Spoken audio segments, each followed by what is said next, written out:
Ako pala si Ulysses, ang bayot ni kaya pero dili igat. Ako din si Francis, ang gwapo pero dili oso. And we are the Family Love Team. At kung bago ka pa lang sa aming channel, don't forget to subscribe. Hi mga ka-love! Ayan, nandito na naman kami sa inyong harapan. For today's vlog lang naman, is mag-harvest lang naman kami sa maliit na fish pan. Oh, yan, sa maliit na fish pan ni Francis na ginagawa niyang fish pan. Ayan, so napag-isipan namin mga ka-love na harvestin yung fish pan ni Francis. Yeah. Parang may mga tao din na papasok dito sa aming fish pan, tapos palagi na lang kami nakikita na may flashlight doon sa fish pan ni Francis. Nasa harap lang naman yung fish pan ni Francis, so para hindi na kami mag-war na puntahan namin din yung fish pan ni Francis para baka siguro may nagnakaw. So ayan, so kukunin na lang namin yung mga alaga niya doon, ng mga isda, mga alimango, mga loko. So yan po, the reason why nga kung bakit kami mag-harvest ngayon. Yeah. Para dili na po may mag-uol makalaba nga. Huwag tagagadi na may makitaan itong mga tao nga. Yes. So, para di may mag-uol, harvest na lang namo. Yes, harvestin na lang namin mga kalab. Yes. Para sure na sure talaga. So yan mga kalab, so kung makikita niyo po yung vlog namin ngayon, sana po mag-enjoy kayo sa simple vlog namin mga kalab. So yan mga kalab, just keep on watching! So ayan mga kalab, so ito pala yung maliit nga fish pan ko. So harvestin namin. Ayan mga kalab, ito po yung fish pan ni Francis. Ayan, siya po yung gumawa nito. And then, ito po ay haharbisin namin ngayon din. So yan po yung gagawin ni Francis mga kalab. So yan po ay ang, ano bang tawag dyan, B? Tamburong. Tamburong, ayan. So ginagano ni Francis para umalis yung mga tubig na nasa loob doon. Ayan. Kinuha niya yung tamburong para yung tubig is lumalabas.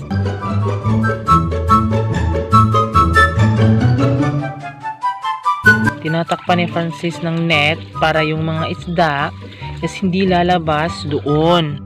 So ngayon mga kalab, so bubuksan ko itong net para makalabas yung tubig, dito sa labas. Yes, ayan. So, yan po yung musketero. Ayan. Ayan. Kukunin ni Francis yung net para yung mga kalab yung tubig is lumalabas yung tubig dito sa labas. Ayan. Yan. Kukunin yan mga kalab. Yan po yung silupi na may lupa. Tapos, nilagay ni Francis dyan mga kalab. Kasi may butas kasi dyan mga kalab. Kaya nilagay ni Francis dyan. Ayan, kinuha na ni Francis yung nakaharang mga kalab. Kinuha na ni Francis para lumabas na yung tubig. Ayan mga kalab. Naglabasan na yung mga tubig mga kalab. O ayan. Kinuha ni Francis yung mga lupa na nakaharang din dyan sa may butas. O, diba? Yung mga isda is nandito sa fish pan. Ayan. Uy, may mga kalab, may tulya. Lumabas na yung tubig. Ayan. Ayan, lumabas na po yung tubig mga kalab. And then maya maya is may makikita tayo dyang mga isda na papasok sa net. Yay!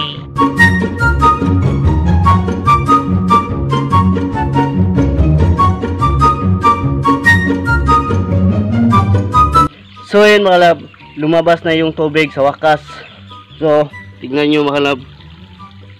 So, ito po yung fish pan namin ni Francis, yung maliit na fish pan. So, ginawa niya ito. And then, ito po yung fish pan namin, ayan. So, nasa, magkaharap lang. So, ayan po yung fish pan namin at ang fish pan ng mama ni Francis at papa niya, and then fish pan namin, yung maliit mga kalab. So ayan, diba? Pinagtsatsagaan talaga ni Francis na gawin to dahil may space kasi dito. So gumawa si Francis. At ang nilagay niya dito mga kalab is merong mga isda like bangus, yes, at tilapia. Then meron din naman mga alimango pero hindi naman gaano kadami. So aron mga kalab, ihintayin natin mga kalab lumabas ang tubig para makuha natin ang lahat ng isda. Yes. Ito pala yung utol ko. Agad. Mami ko. Okay. So makalab, makuha ko butong ron kaya para kawala sa mga UTI ba, kalab. Yes, iinom kami ng mga kalab ng buko. Ayan. So ang sarap mga kalab uminom ng buko, lalong-lalo na sa may mga UTI. Ayan. So aakyat na po si Baby Francis ko. Ayan. Ayan. Pak. Da.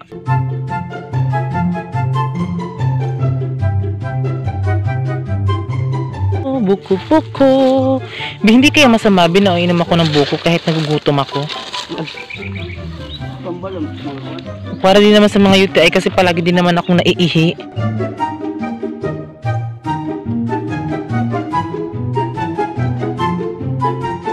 So ngayon mga ka-love is pupunta ako ngayon sa bahay namin kasi kukuha ako ng pang-almusal namin ni Francis. Ayan, kasi umaga kasi ngayon mga ka-love. Ayan, so nasa 6 AM pa kami. Nandito na kami sa fish pan ni Francis. Ayan. So, kukuha ako ng pagkain namin para maka-almusal na din kami. Kasi nagugutom din ako mga ka-love. Ewan ko ba mga ka-love, kumakain naman ako sa tamang oras. Tapos, palagi na lang ako nagugutom mga ka-love. Siguro may ulcer siguro ako mga ka-love, no? Ano kayang pwedeng gamot mga ka-love? So, ngayon mga ka-love is nandito na ako sa bahay namin. And then, kukuha na ako ng makakain namin. Ulam. And then, itong kanin. So, meron kami datong ulam na manok. Ayan, adobong manok. Niluto ni Francis. And then, ito na po yung ice cream. So, nandito po yung luto mga ka-love. Ayan, yung kanin. So, pupunta na tayo doon kay Francis para makaalmusal na din siya at makaalmusal na din ako. So, ayan mga ka-love, hawak-hawak ko na po yung mga pagkain namin. Yung kanin, ulam at ang tubig. Hawak kamay. Hawak kamay. Hawak kamay. So karon mga lab, mga on sa day meron kay medyo gutom na. Mga mo pang gatuwatan dugay pamhugas. Gutom ni gigay.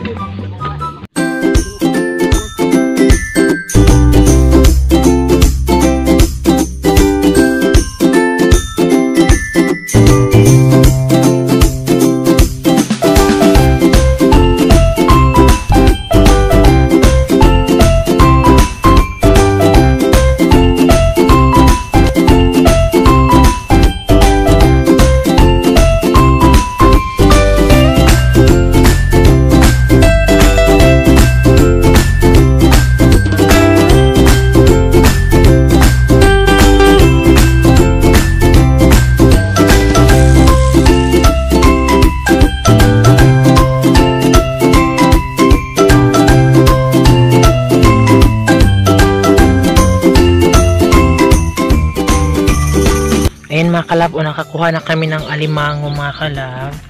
Then tilapia tapos kikilo. Kalab, kinukuha ni Francis yung alimango mga kalab. Kasi pumasok sa lupa. Ayan. Be, pakita be. Yehey, naara. Pakita mo be. Naara. Nakuha na din. Yan, tinali na ni Francis mga kalab yung alimango. Tadang. Nalugpot yung lukma. May dalawang alimango na kami. Yan mga kalab, kinuha ni Kier yung alimango. So yun mga kalab, makakuha na ako ng lukon. Yes, una pakalaki mga kalab, yung lukon. Hihilain ni Francis si Kier para makuha si Kier. Baka? Abraho nyo eh. Ayan, nara. Oh my God, nakuha. Uy. Ha? Isda, la, tsura. Bangus.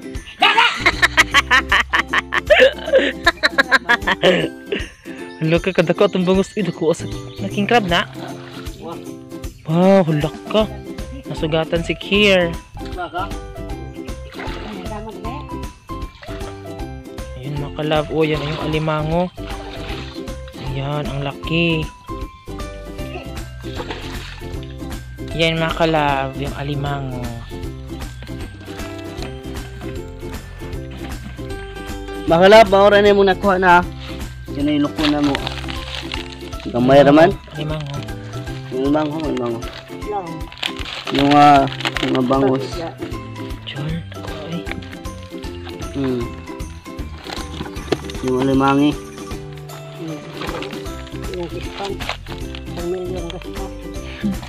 So, ayun mga kalab, dahil tapos na kami mag-harvest, ayan. So, ngayon mga kalab, yung mga nakuha naming alimango, yung mga isda, lukon, ayan. So, ibibenta namin doon sa La Union, doon sa Bandol, sa Cabadbaran City. Ayan, pupunta kami. So, karon mga kalab, nanagid mi, humanamig gilis, nanamid di sa kanto sa among balay. So, tara among balay. Wa, layo. So, karon na namin din nag-iris namin. So akong kauban si Bibi. So karon na namin din nagbakas-baktas. So wait lang makalaba ah. Nagsakad pa kami.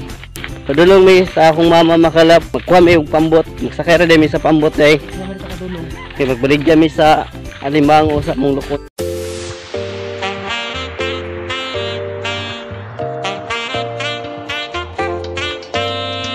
I crave your silhouette more than a little bit. Your pattern making me wet just for the thrill of it. So makalab, nakaabot na mi diri sa bandol sa Umbalay. So karon nakadunggo-dunggo na gid. Ayan mga kalab, sobrang taas na ng tubig. Ayan. Aman, oh. Mataas na yung tubig dito mga kalab. Ayan. Ano? Magbaligya na mi karon makalab. So na, uy, no, puno ko. Yan, you're here in Bandol. Yan, bibinta na namin yung alimango at loko namin. Na, tingnan nyo mga kalab. Oh. Kasi tawagan ni Be. Ha? Bao. Ha? Ayan mga kalab. Ito po yung binibenta ng kapatid ni Francis. Yan. Yan pa oh.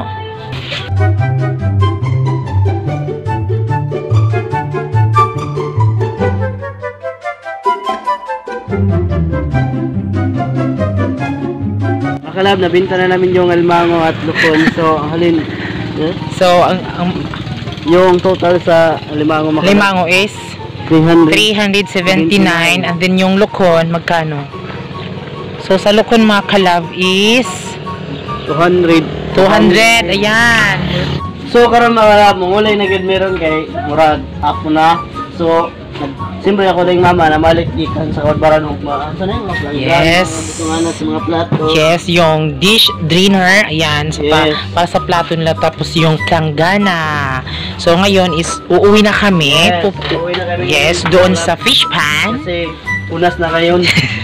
Ready na po ang aming pambot. Ayan. Yan, sasama na si Giselle sa bahay namin.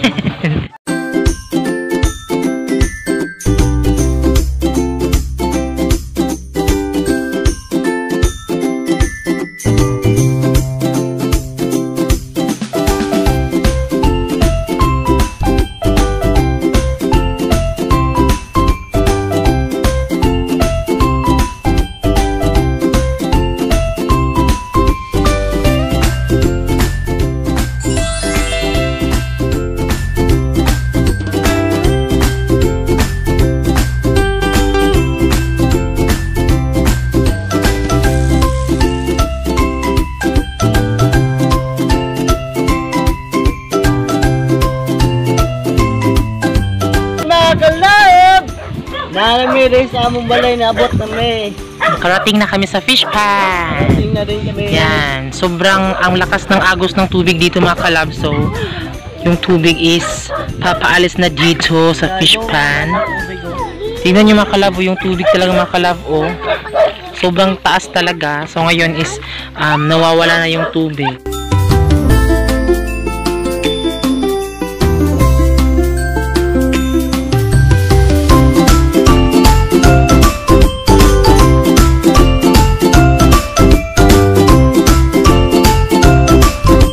Ngayon mga kalab is naglalakad na kami patungo sa aming fish pan. Ayan, dun sa aming bahay.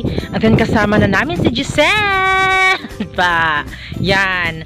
Ang request ng lahat na dapat nandito daw si Giselle sa aming bahay kasi mabait daw si Giselle. So ayan na po yung request nyo mga kalab. Kasama na po si Giselle every vlog namin. Ayan. Daki! Daki! So, ayan mga kalab. Ayan mga kalab, so kailangan na naming magpaalam dahil tapos na po yung vlog namin. Yes, tapos na kasi yung vlog namin. Yes, so ayan mga kalab, nung nakikita nyo naman kanina na nag-harvest kami sa sobrang saya namin mga kalab. So, bakit kayo masaya? Kasi nag-harvest tayo ng fish pan natin. So ayan mga kalab, so yung alimango, so magkano yung alimango be? 300 plus, and then yung lukon is 200 plus. So, tama ba yun mga kalab? So, Correct me if I'm wrong. Basta yun mga kalab. And then, actually mga kalab, no, nandito na si Giselle. Hi Giselle. Yan, nandito na siya. So, every vlog makikita nyo na siya. Yes. Kung depende kung papauwi na siya sa mama niya. Ayan. So, ngayon mga kalab, kailangan na namin magpaalam dahil meron din naman kaming aasikasuhin dahil hapon na. So, yan mga kalab. Sana nagustuhan nyo po yung vlog namin. And syempre mga kalab, don't forget to subscribe our YouTube channel. So, yan mga kalab. Thanks for watching our YouTube channel. At kami ang Friendly Love Team na nagsasabing dapat stay at home. Bye mga kalab. Hi mga kalab! Thanks for watching! Ayan, mga kalab, may video pa po dyan sa gilid.